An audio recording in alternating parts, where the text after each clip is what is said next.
हरि ओम तत्सत। श्री ब्रह्मा विष्णु महेश ऐसन कहे से लागेला जैसे कोनो तीन अलग अलग देव अथवा शक्ति बाड़न, परंतु ई सत्य नइखे। वास्तव में ये तीनों एक के शक्ति के तीन रूप बाड़न। असल में एक ही पर ब्रह्म परमात्मा बाड़न, जेकरा इच्छा अथवा संकल्प से ए जगत के सृष्टि होखेला, ओ सृष्टि के पालन होखेला और फिर ओही सृष्टि के संहार होखेला। एक मत ई भी बा कि सारा जगत वास्तव में बा ही ना, केवल माया बा, और ये उत्पत्ति पालन और संहार के सारा नाटक केवल माया के भ्रम बा। जैसे स्वप्न में देखल गईल सत्य नइखे होखेला, उही प्रकार ही सारा संसार मिथ्या बा, केवल स्वप्न मात्र बा। फिर भी ए प्रश्न के उत्तर ते चाही कि यदि स्वप्न बा तो ई केकर स्वप्न बा? केहू तो बा जे स्वप्न के देख रहल बा अथवा ए स्वप्न के रचना कर रहल बा। उहे ते परम रचनाकार, उहे जे परम दृष्टा बा, ओही के नाम शास्त्रन में पर ब्रह्म परमात्मा रखल बा। सो एक नाम तय हो गए पर ब्रह्म। अब ओकर तीन कार्य बा: जगत के रचना, ओकर पालन और ओकर विलय अथवा संहार। ये तीनों कार्य के करे खातिर तीन अलग अलग भाव होके के चाही। सो ऋषि लोग अथवा शास्त्र में ऊ तीन भाव के मूर्ति मान करके उनकर तीन अलग अलग नाम ब्रह्मा विष्णु महेश रखलन। वास्तव में तीनों एक ही बाड़न, और तीनों में से केहू एक के पूजा करा तो ऊ पर ब्रह्म के ही पूजा होखेला। यही बात के समझावत हुए भगवान श्री कृष्ण गीता के 6वां अध्याय में कहले बाड़न, सर्वभूतस्य तंग यो मान भजत्ते कत्वम आसिता सर्वथा वर्तमानो अपि स योगी मई वर्तते। अर्थात तू जेकर भी पूजा करा ऊ हमरा के ही पहुंची। ऐसे जे विष्णु के पूजा करेला ऊ अपना आप ही ब्रह्मा और शिव की पूजा करेला, और जे शिव के पूजा करेला ऊ ब्रह्मा और विष्णु के पूजा करेला। एक के पूजा से स्वाभाविक ही सब कर पूजा हो जाला। हालांकि तीनों एक के बाड़न, उमें बड़ा छोटा केहू भी नहीं खे। फिर भी ज्यों ज्यों समय गुजरत गईल और माया के प्रभाव बढ़त गईल, तब भक्त लोग आपन आपन इष्ट के ही बड़ा सिद्ध कईल शुरू कर देहलन। जैसे शिव महापुराण में सृष्टि रचना और संचालन के मूल आधार भगवान शिव ही विष्णु ब्रह्मा के प्रकट कई के सृष्टि के कार्य आरंभ करेलन और पुनः अपने में ही उनके लय करेलन। नारद विष्णु पुराण में सृष्टि क्रम में सृष्टि के मूल आधार महाविष्णु बाड़न। ऊपर परमात्मा ही प्रकृति, पुरुष और काल तीन रूप में प्रकट होखेलन। ब्रह्म पुराण और ब्रह्मांड पुराण में ब्रह्मा जी द्वारा सृष्टि रचना के कार्य होखेला। ब्रह्मा जी बार बार सृष्टि करके अपन शरीर छोड़ के नया शरीर धारण करके नया सृष्टि रचावेलन। ब्रह्म वैवर्त पुराण में भगवान श्री कृष्ण के ही सृष्टि के मूल आधार बतायल गईल बा, जेमे श्री कृष्ण के मूल प्रकृति राधा बाड़ी। यही कृष्ण लोक के नित्य साकेत कहल गईल बा। देवी भागवत पुराण में प्रकृति शक्ति माँ जगदम्बा के इच्छा के ही सृष्टि के मूल आधार मानल गईल बा। श्रीमद् भागवत में भगवान के 24 अवतारन के वर्णन बा। शिव जी कोनो अवतार धारण ना कैलन, परंतु हनुमान जी के शिव जी के ही अंश अवतार मानल जाला। यही प्रकार हरि अनंत हरि कथा अनंता, ऐसे हम निश्चय कैले बानी कि ये सब पुराण और ग्रंथन में जौन कथा और लीला जौना प्रकार वर्णन बा, वही प्रकार अपने दर्शकन के सेवा में अर्पित करें। हमने अपना ओर से केहू के भी बड़ा या छोटा सिद्ध करे के चेष्टा ना करब। भिन्न भिन्न पुराणन में ए तीनों के जैसन जैसन लीला और कथा वर्णित बा, हम उनके ओही प्रकार से आपके भेंट कर दे, परंतु ए आग्रह के साथ, ए विनय के साथ के तीनों में कोनो भेदभाव न करके उनकर पृथक पृथक लीला के आनंद ली और ओ तीनों में एके पर ब्रह्म के तेज देख के मन में ओही पर ब्रह्म के नमस्कार करत रहें। यही से हमनी ए धारावाहिक के एक के सम्मिलित नाम रख ले बानी, ब्रह्मा विष्णु महेश।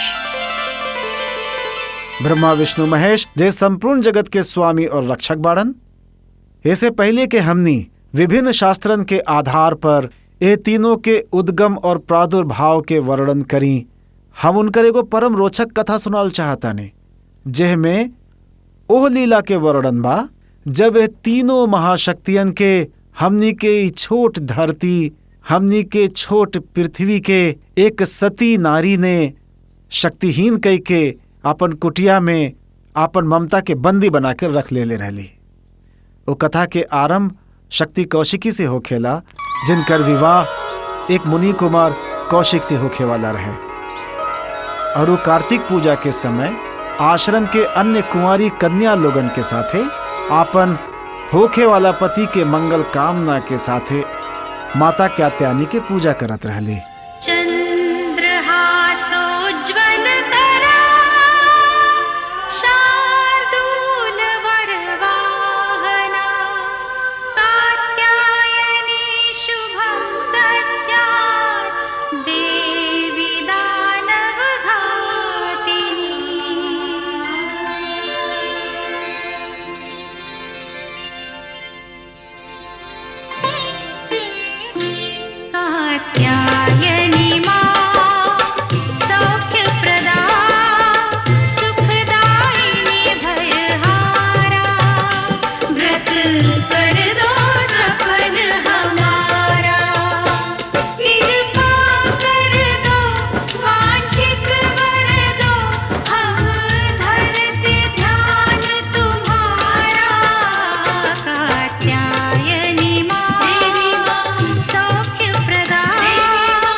हे गौरी माँ, हमरा के आशीर्वाद दी कि जिनका से हमार पिताजी हमार संबंध निश्चित कैले बाड़े, हम सदा उनकर सेवा करी।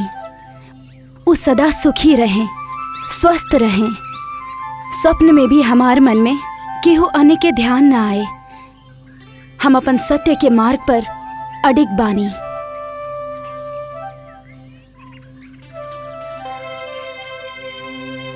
अपन बेटी के गौरी माँ से अपन पति खातिर सुख और स्वास्थ्य के आशीर्वाद मांगत देख के हमार तन बदन सहर उठल बा। काहे? हम वहाँ होकर विवाह नहीं कर सकत जहाँ उ सोच रहल बिया। लेकिन काहे भला? हम तोहरा भी अभी तक नहीं बतौले जब से हमके कौशिक जी के संदेश प्राप्त भइल बा, हम भारी दुविधा में पड़ गइल बानी। का संदेश आइल बा? बताई ना। उ सुकन्या से विवाह कइल नइखन चाहत। लेकिन काहे? का कमी भी आ हमनी के बेटी में? का दोष बा सुकन्या में? दोष तो उनकर शरीर में उत्पन्न हो गइल बा। स्पष्ट बताई, का बात बा? बात का बा? उनकरा कुष्ठ रोग के बीमारी हो गइल बा। उनकरा कोढ़ हो गइल बा, कोढ़। ना, एक हो रहल बा देवी माँ। हमने के बच्चे के साथ एक का हो रहल बा। उ लिखले बाड़े कि हम सुकन्या से विवाह करके सुकन्या के जीवन नष्ट कइल नइखी चाहत।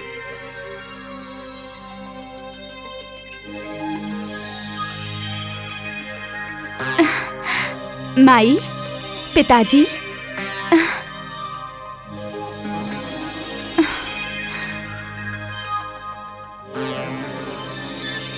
पिताजी, माई के का भइल? बेटी, बात ही कुछ ऐसन बा कि तोहार विवाह चुप काहे हो गई नी? बोली ना। बेटी, हमनी के तोहरा खातिर एक दूसर वर ढूंढे के पड़ी। ये आप का कह रहल बानी पिताजी? दोसर वर? आप हमरा के गाली देतानी पिताजी? हमरा के अधर्मी, असती बनावे चाहे नी रउआ? बेटी, जे कौशिक जी के स्वाद में तोहार विवाह के बात कैले रहनी, वो विवाह करे से इनकार कर देले। वो हमरा से विवाह ना करे चाहे ले? काहे? उनकरा एगो भयानक रोग हो गइल बा। बस पिताजी, और कुछ मत बोली। वो जैसन भी बाड़े, हमार पति बाड़े। हम सच्चे मन से उनकर वरण कर ले बानी। और एगो धर्मपरायण स्त्री कोनो पुरुष के वरण सिर्फ एक बार ही करेली। तू नहीं खु जानत, उनकरा कुष्ठ रोग हो गइल बा। उनकर शरीर के अंग अंग गल रहल बा। पिताजी, ये रोग तो उनका अब लागल बा। यदि विवाह के पश्चात उनका ये रोग लग जात तो का हम उनका के छोड़ देती? लेकिन बेटी, अभी तोहार विवाह भी कहाँ भइल बा।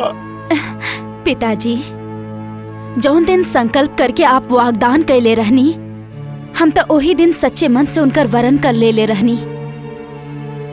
और यही से जीवन में एक के बार कोनो पुरुष के वरण करेली। हम मुनि कुमार कौशिक के अतिरिक्त केहू और के वरण ना करब। पुत्री, भावना में आके संकल्प कर लिहल, संकल्प ना मानल जाला। विवाह संस्कार के परंपरा तो विवाह मंडप में अग्नि देव के साक्षी मान के पूरा कइल जाला। जे अभी तक ई पंच तत्व से बनल शरीर में लगातार अग्नि के साक्षी होखेला। और फिर ई शरीर भी तो एगो मंडपे बा। हम अपन देवता के बानी और उनकरे रहब। उ जैसे रखी हैं वैसे नहीं रही। इहे एगो सती के कर्तव्य बा। आप हमरा के उनकर पास ले चली, हम उनकर दर्शन करे चाहेनी।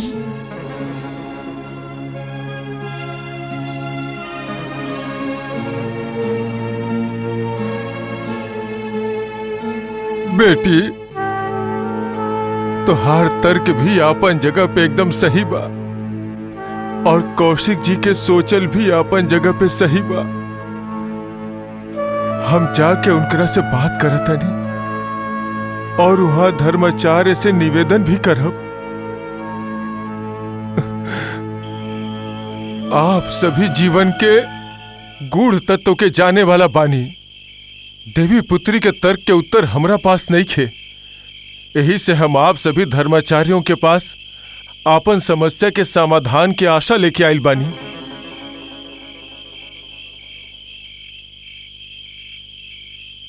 समस्या के समाधान प्रत्यक्ष बा मान्यवर।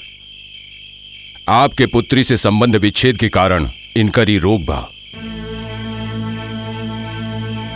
और इनका घृणित रोग केहू और के ना लग जाए, इनके कारण केहू दूसरे के कष्ट होखे, ई मुनि कुमार कौशिक नहीं के चाहत। भाग्यम फलति सर्वत्र, ऐसे प्रारब्ध के विडंबना मान के आप अपन पुत्री की विवाह कहीं और कर दी। हमार पुत्री के कहना बाकी जौना दिन से हम ब्राह्मण कुमार कौशिक जी के आपन पुत्री के वरण खातिर संकल्प लेले रहनी, वही दिन से वो मन और बुद्धि से आपके समर्पित हो गई बिया और आजीवन आपके सेवा करे के व्रत धारण कर रख ले बिया। अब आप ही एक पिता के लाज रख सकता नहीं। का अनर्थ कर रहल बानी आप हमार पिता समान बानी। हमार दशा देखी और स्वयं सोची, हमरा अपन पूर्व कर्म के दंड तब भोगे के ही बाना। आपके निर्दोष कन्या के सहभागी बनावल का हमार सत्कर्म होखी। यही से हम संदेश भेजले रहनी। हमरा के ज्ञात रहे कि धर्माचार्य लोगन के निर्णय भी यह होके, परंतु ये निर्णय त एक पक्षी बा। आप सब श्रेष्ठ विद्वजन बानी, धर्म विशाद बानी, परंतु एक पक्षीय निर्णय त पूर्ण निर्णय हो ही ना सकेला। हम अपन पिताजी के संकल्प के पालन करते मन और वचन से इनकर वरण कर चुकल बानी, त का एगो चरित्रवान कन्या के केहू पर पुरुष के चिंतन करे के अधिकार आपके शास्त्र देवेला? बोली बोली।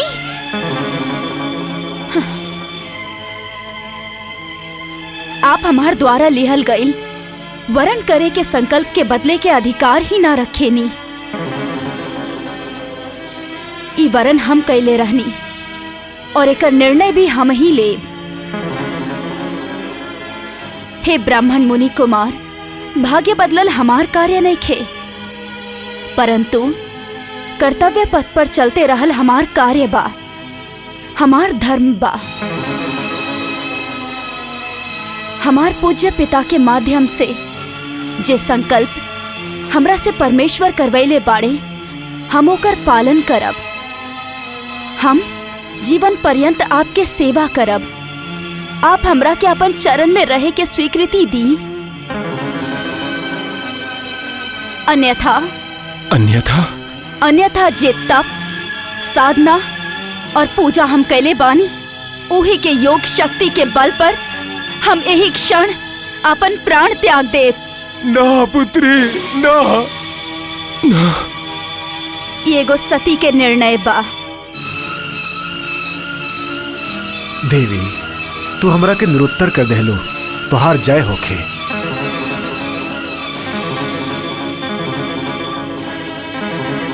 हमरा के प्रारब्ध स्वीकार बा देवी।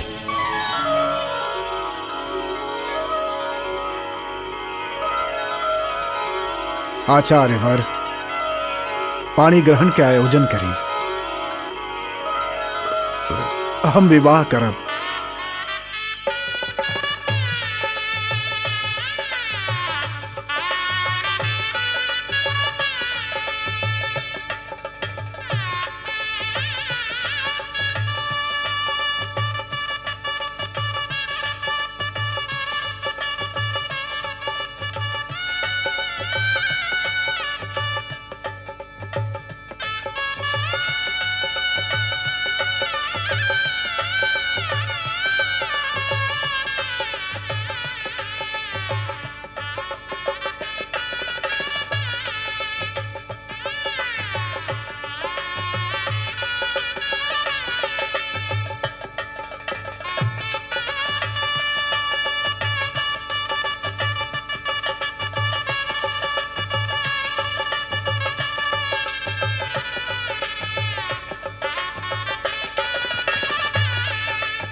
का देख रहल बानी स्वामी?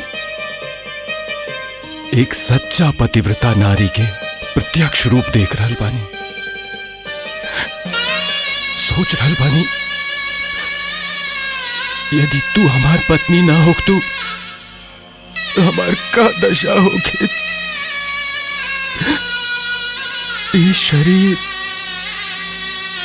ये शरीर अब तक सड़ गई होगी। लोगन के तिरस्कार हमारा आत्मा पे ना जाने कितना घाव लगौले होकर। हो सकेला अपन प्रतिग्लानी से हम आत्महत्या कर ले होते। ऐसन मत कहीं स्वामी, ऐसन सोची भी मत। हमार होते केहू आपके तिरस्कार ना कर सकेला। हम आपके पत्नी हई, दासी हई आपके। अगर हमार वश में होखत तो आपके रोग हम ले लेती।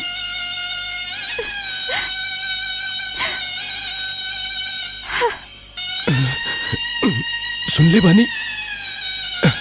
ले बानी, हिमालय के तराई में गंधक के चश्मा बा, जेकरा में नहावे से ई रोग खत्म हो जाला।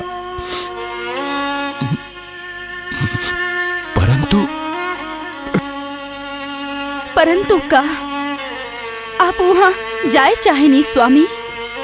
हम कैसे जा सके नहीं? हमरा में चले के शक्ति नहीं खे हमरा में। हम आपके शक्ति बानी स्वामी, आप चिंता मत करी। हम आपके ले जाए हिमालय के तराई में। और हमने आते समय तीर्थ स्थान के दर्शन करत आई। हाँ, काहे ना, हम अभी चले के तैयारी करतानी।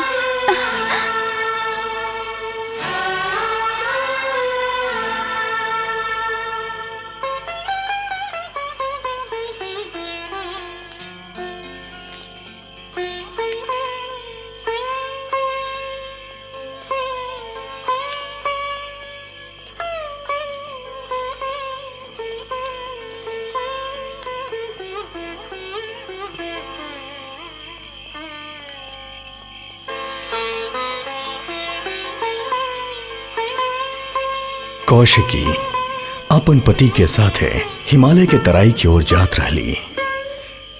मार्ग में ओकरा वो नगरी मिलेला जेकर राजा मांडव्य नामक ऋषि के वस्त्र और आभूषण चुरावे के झूठा अपराध में सूली पे लटका देले रहे। और वो मार्ग से जहां अभी तक सूली पे चढ़ाइल गए मांडव ऋषि आपन योग बल से सूर्य पे ही ध्यान लगा के समाधिस्थ रहले।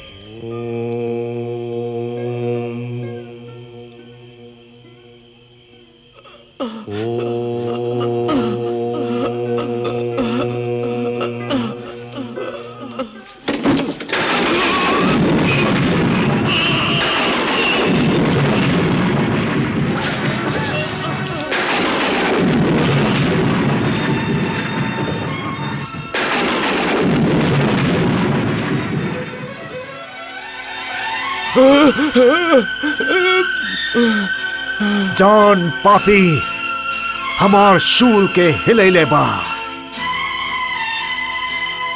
के अधर्मी बा जे हमार योग समाधि के भंग कैले बा। के बा जे हमरा के इतना पीड़ा पहुंचैले बा।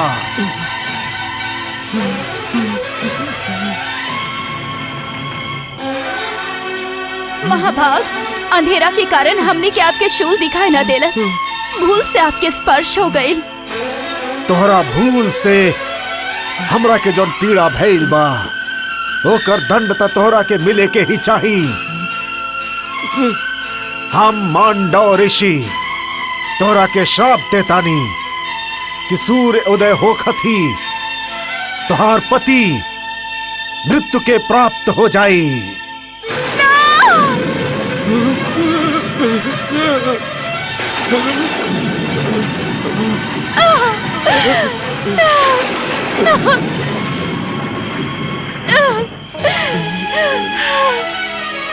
श्राप, इतना भयंकर श्राप, एगो छोट सा भूल खातिर इतना कठोर दंड। हम आपसे क्षमा याचना करतानी, हमार पति के श्राप से मुक्त कर दी।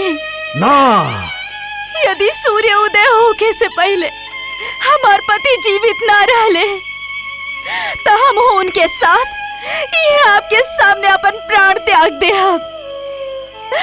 उनका श्राप से मुक्त कर दी। हमार विनती स्वीकार कर ली, हमार विनती स्वीकार कर ली, हमार विनती स्वीकार कर ली। कमान से निकलल तीर और मुख से निकलल शाप या वरदान कबो वापस ना लेहल जा सकेला। हम मांडव्य ऋषि बानी, जवन बोल देहनी उहे होखी। ए शाप के केहू न टाल सकेला। सूर्य उदय होखत ही तुहार पति मृत्यु के प्राप्त हो जाई, मृत्यु के प्राप्त हो जाई। तो का आप अपन क्षण भर के पीड़ा खातिर हमार पति के प्राण के यमदूत के हवाले कर दे हम? अनजाने में भइल भूल खातिर प्राण दंड दे हम? अगर आपके प्राण ही लेवे के बा तो हमार ले ली, या फिर हमार पति के श्राप से मुक्त कर दी, हमार पति के श्राप से मुक्त कर दी।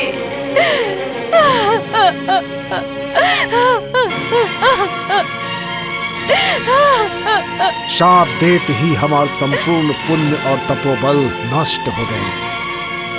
अब हम अपन शाप वापस ना ले सकीला।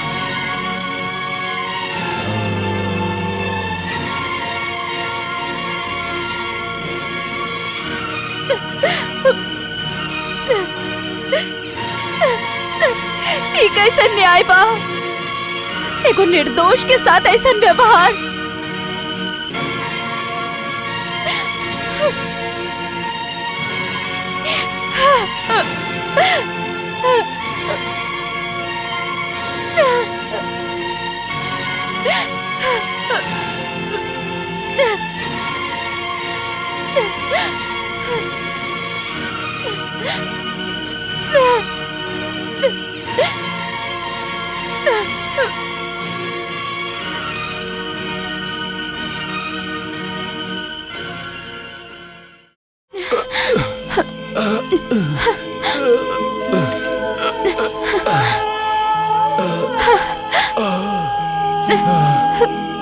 कौशिकी, कैसन विडम्बना बा।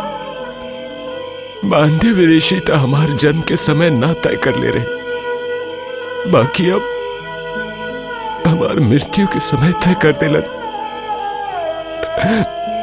अब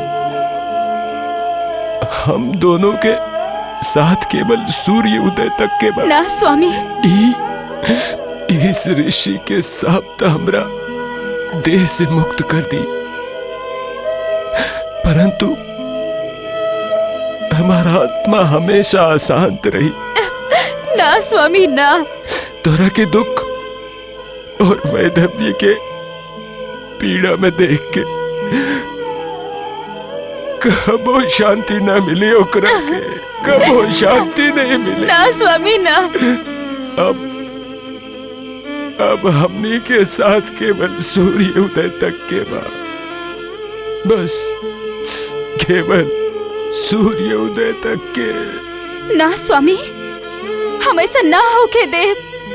हम सहायता मांगब, निवेदन करब, प्रार्थना करब कि वो हमनी के शाप से मुक्ति दिलाई। हम आवतानी स्वामी, हम अभी आवतानी स्वामी।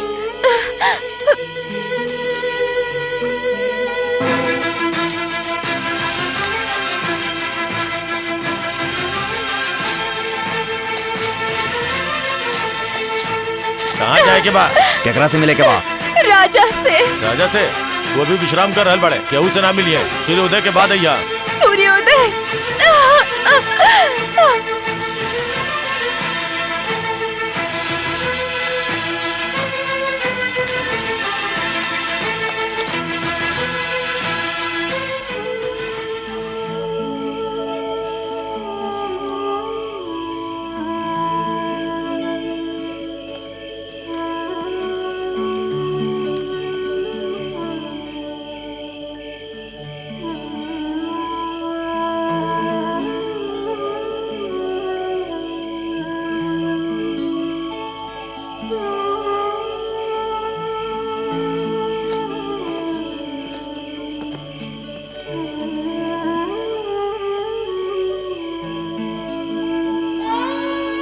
कहा देवी, रात्रि के पहर में तू हमके काहे स्मरण कैलू? राजगुरु, नगर के एगो मार्ग पर केहू सूली पर लटकल बा। हाँ, एगो ढोंगी साधु बा। ना राजगुरु, केहू ढोंगी शाप देवे के साहस ना कर सकेला। शाप? हाँ, वो हमार पति के शाप देले बाड़े। वो मांडव्य ऋषि बाड़े राजगुरु, और यदि उनका शाप सत्य हो गए तो सूर्योदय होते हम विधवा हो जाए। यदि उस सत्य में मांडव ऋषि बाड़े तब तो बड़ा अनर्थ हो गई। दंड मिलत समय उनके अपन परिचय तो देवे के चाहत रहे। हम अभी जाके राजा से। राजगुरु, हमार पति के का होई? तू हमरा से का चाहेलू? आप राजगुरु बानी, महान तपस्वी बानी, ऐसा आशीर्वाद दी कि उनकर दिहल श्राप निष्फल हो जाए। ई मांडव्य के श्राप बा देवी, ओकरा विस्फल कैल हमरा वश में नहीं खे। हम विवश पानी देवी।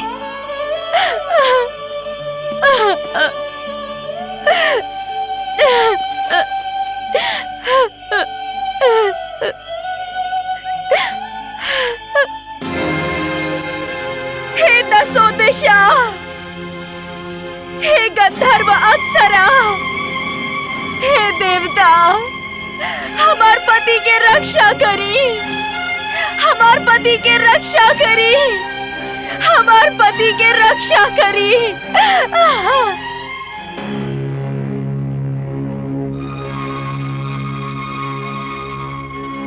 यमराज, हमरा के आज्ञा दी, हम कौशिक के प्राण लेवे कब जाई? उहे तो देख रहल बानी। प्रारब्ध अनुसार ना तो मांडव के मृत्यु अभी बा, ना ही कौशिक के। ताका मांडव ऋषि के दिहल श्राप व्यर्थ हो जाई। नारायण नारायण नारायण नारायण। प्रणाम देवर्षि। कौन समस्या में उलझल बानी धर्मराज? ऋषि श्रेष्ठ, मांडव ऋषि तक कौशिकी के श्राप दे दहले, परंतु कौशिकी के पति के मृत्यु अभी दूर बा। हम सोचत रहनी। सोची मत धर्मराज, सोची मत। वैसे भी ये शाप अभिशाप से बच के ही रहे के चाहिए। अब शाप के अनुसार आपके सूर्योदय से पूर्ण आपके कौशिक के प्राण हर लेवे के चाहिए।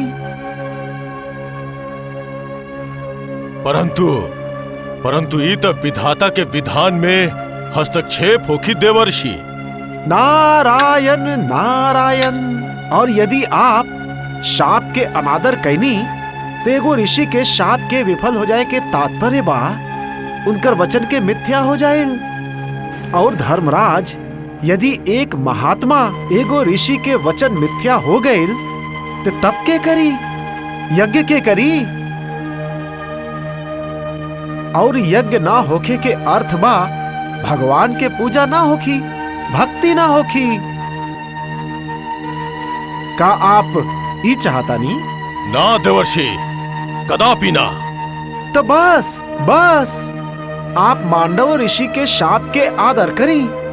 नारायण नारायण नारायण नारायण।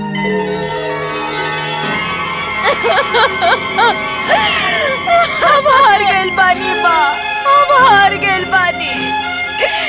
सबके आगे हाथ जोड़ जोड़ के हम थक गइल बानी माँ। केहू के हमार मन के पीड़ा समझ ना आवेला, केहू हमार सहायता ना करेला। हम निराश हो गइल बानी माँ, हम निराश हो गइल बानी। रउआ के रहते काई अनर्थ हो सकेला माँ। एगो निर्दोष के शाप। माँ, अब तक हमरा के अपन पतिव्रता धर्म पर अभिमान रहे, अपन सतीत्व पर गर्व रहे हमरा के। परंतु अब हम ही समझ गए बानी कि हम केवल एगो नारी बानी, सिर्फ एगो अबला नारी।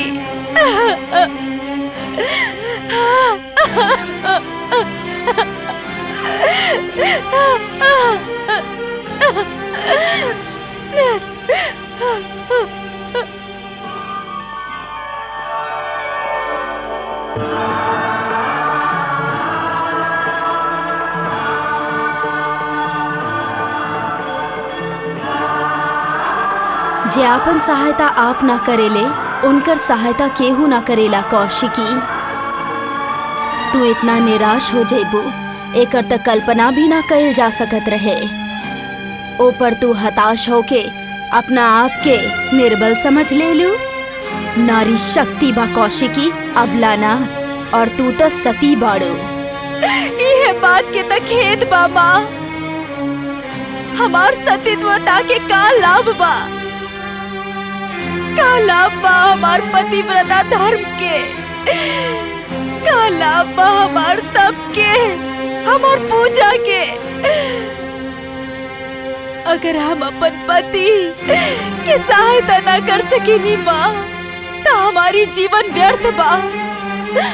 कौनो भी जीवन व्यर्थ ना हो खेला। सृष्टि रचना करते समय ब्रह्मा जी प्रत्येक जीवन के उपयोग सोचकर ही देह में प्राण फूकेले। तू ब्रह्मा जी द्वारा दिहल गए जीवन के इतना सदुपयोग कैले बाड़ू कि तू यथार्थ रूप में शक्ति बन गई बाड़ू। अतः निराशा छोड़ा और आपन सतीत्व के शक्ति के पहचाना और शक्ति के प्रयोग करा। तू जौन चाहबू उहे होई। यदि हम चाही कि सूर्य उदय ना होके, त सूर्य उदय ना होई।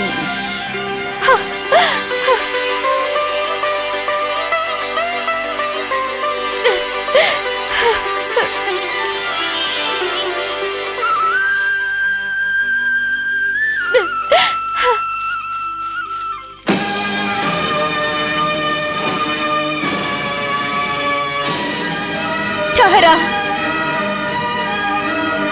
कहाँ आ रहल बाड़ा? तोहार पति के प्राण लेवे। सूर्य उदय होके वाला बा। सूर्य उदय अब ना होखी।